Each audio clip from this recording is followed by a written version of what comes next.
junto a esta finca ganadera hemos encontrado, además de este bello quejigo, un Quercus faginea, hemos encontrado una encina. La sema, como la tienen llena de trastos, no es lo ideal para ella, pero mirad qué bestia. Mirad el tamaño del tronco al lado de Silvia. Y no es una encina, Silvia.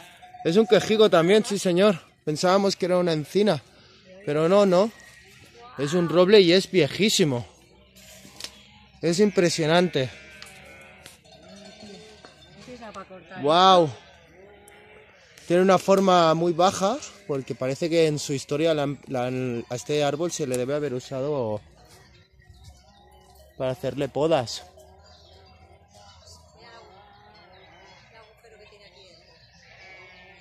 Es precioso. ¿Empieza para cortar?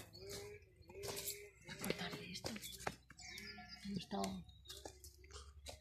Esto que le han hecho aquí es una de las peores cosas que se le puede hacer a un árbol. No llevo navaja. Tengo un mechero. Quémale. Sí que es plástico. Nunca tenéis que ponerle cuerdas a los árboles, porque el árbol sigue creciendo y aquí podéis ver el resultado. La cicatriz que le queda.